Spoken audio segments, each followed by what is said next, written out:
Hello students, welcome to ECE preparation. நம்மளோட சேனலில் TRB ECE as well as TNEB ECE கான important questions தான் எடுத்து டிஸ்கஸ் பண்ணிகிட்ருக்குறோம். அந்த வகையில் இன்றைக்கி நான் சூஸ் பண்ணியிருக்கக்கூடிய சப்ஜெக்ட் DSP என்ன டாபிக் அப்படின்னு பார்த்தீங்கன்னா LTI சிஸ்டம்.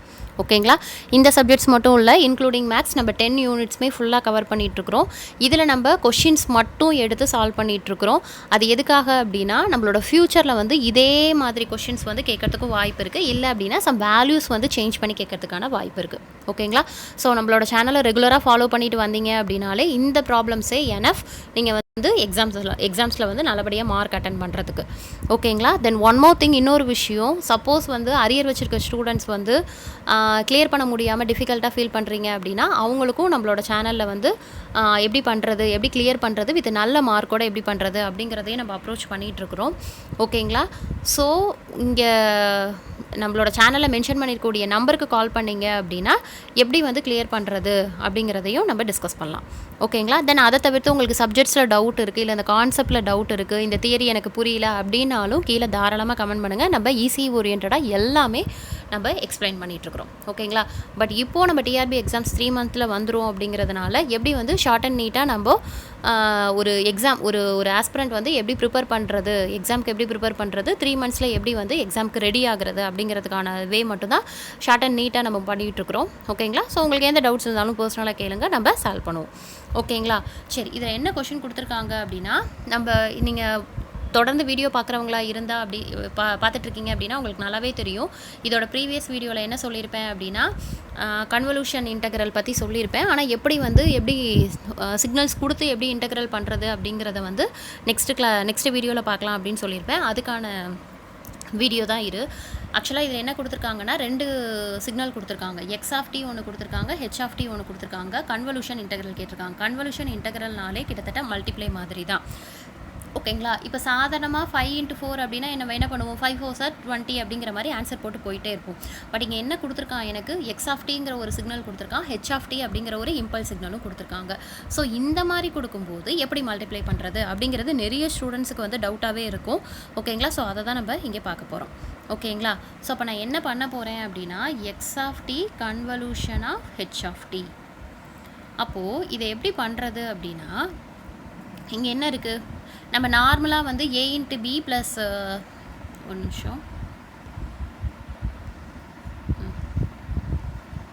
நார்மலாக நம்ம எப்படி மல்டிப்ளை பண்ணுவோம், இப்போது a × b c × d அப்படின்னா நம்ம என்ன பண்ணுவோம், இப்போ சிங்கிற வேல்யூ எடுத்து முதல்ல ஏவோடையும் பியோடையும் மல்டிப்ளை பண்ணிப்போம். அதுக்கப்புறம் டியோட வேல்யூ எடுத்து ஏவும் பியும், இதே மாதிரி தான் இப்போ நம்ம மல்டிப்ளை பண்ண போகிறோம். ஓகேங்களா, ஸோ அப்படி பார்த்தீங்கன்னா என்ன எனக்கு வேல்யூ இருக்குது, u(t - 1) minus u(t - 3) convolution of எனக்கு என்ன கிடச்சிருக்குன்னா u(t minus u(t - 2). ஓகேங்களா, அப்போ என்னென்னா முதல்ல இந்த வேல்யூவை எடுத்து இது கூட மல்டிப்ளை பண்ணுறேன். அப்போ எனக்கு என்ன கிடைக்கும் அப்படின்னா, ஓகே, ஸோ u(t) இந்த இடத்துல தான் கவனிக்கணும். இங்கே என்ன பண்ணிக்கணும்னா டீக்கு அப்புறம் இருக்குல்ல வேல்யூ, அதை வந்து ஆட் பண்ணிக்கணும். ஓகேங்களா, சொல்லும் போது புரியாது உங்களுக்கு, நான் இப்போ ஒர்க் அவுட் பண்ணும்போது புரியும். அப்போ எனக்கு என்ன வரும்னா u(t - 1) எனக்கு என்ன வரும், u(t) இங்கே எனக்கு அப்போ 0ன்னு இருக்கு அர்த்தமா. ஸோ 0 - 1 எனக்கு என்ன தான் வரும், t - 1 தான் வரும். ஓகேங்களா, தென் அதுக்கப்புறம் இந்த வேல்யூ மல்டிப்ளை பண்ணுங்கள். எனக்கு என்ன வரும்னா u(t - 3) இருக்குது, இங்கே 0 இருக்குது, 0 + -3 எனக்கு -3 தான் வரும். தென் அதுக்கப்புறம் அடுத்த வேல்யூ எதை எடுத்துக்கிறேன், இதை எடுத்துக்கிறேன். இங்கே மைனஸ் இருக்குது, அதனால் மைனஸ் போட்டால் ப்ளஸ் × மைனஸ் எனக்கு மைனஸ் தான் வரும். ஸோ அப்போ எனக்கு என்ன வரும்னா இங்கே -2 இருக்குது, இங்கே -1 இருக்குது. ஸோ ரெண்டுத்தையும் ஆட் பண்ணால் எனக்கு என்ன வரும், -3 வரும்.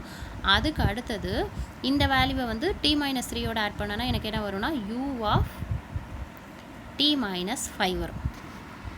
ஓகேங்களா, ஸோ அப்போ இதில் பார்த்தீங்கன்னா எனக்கு இங்கே எத்தனை வேல்யூ இருக்குது, 2 வேல்யூ இருக்கா. அப்போ நான் இதை எப்படி எழுதலாம்,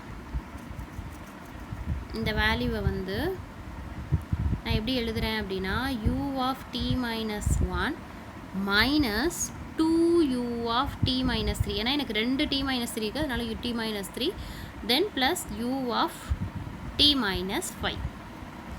ஓகேங்களா, ஸோ இந்த மாதிரி தான் கன்வல்யூட் பண்ணும். ஓகேங்களா, சப்போஸ் உங்களுக்கு ஆப்ஷன் இதோட நிப்பாட்டிட்டாங்க, ஸோ அதனால் இதெல்லாம் ஸ்டாப் பண்ணிட்டோம். ஸோ டயக்ராமேட்டிக்காக கேட்டிருந்தாங்க அப்படின்னா இன்னும் நம்ம என்ன பண்ணணும்னா டயக்ராம் மூலமாக எக்ஸ்பிளைன் பண்ணணும். எப்படின்னா அதோட வேல்யூ வந்து t ஈக்குவல் டு 1 அப்படின்னா எனக்கு ஃபஸ்ட்டு வேல்யூ என்னது u ஆஃப் t மைனஸ் ஒன்னா t மைனஸ் ஒன்றுனா எங்கேம்மா வரும் t ஈக்குவல் டு 1 தான் சிக்னலே ஸ்டார்ட் ஆகும். ஸோ அப்போ எனக்கு எங்கே வரும்னா இங்கே. அதுக்கடுத்து t ஈக்குவல் டு 3ன்னு கொடுத்துருக்காங்க. ஸோ ஆம்ப்ளிடியூட் 3ங்கிற இடத்துல இந்த சிக்னல் ஸ்டாப் ஆகும். அடுத்து t மைனஸ் 5ங்களா. ஸோ t மைனஸ் 5ங்கும் போது எனக்கு என்ன ஆகுது அப்படின்னா ரிவர்ஸில் வரதுனால t மைனஸ் 5க்கு பதிலாக நம்ம என்ன பண்ணிக்கிறோம்னா மைனஸை வெளில எடுத்துட்டோம்னா எனக்கு என்னது 5 மைனஸ் t அப்படின்னு வரும். ஸோ இதுதான் அந்த வேல்யூ. ஸோ இதுதான் அந்த ஆன்சருக்கான அந்த கொஷினுக்கான டயக்ராமேட்டிக் ஆன்சர். ஓகேங்களா. ஸோ இது எப்படி வந்தது, இந்த கான்செப்ட் வேணும் அப்படின்னாலும் கீழே கமெண்ட் பண்ணுங்கள், நம்ம தியரிட்டிக்கலாக எக்ஸ்பிளைன் பண்ணலாம். ஓகே, தேங்க்ஸ் ஃபார் வாட்சிங்.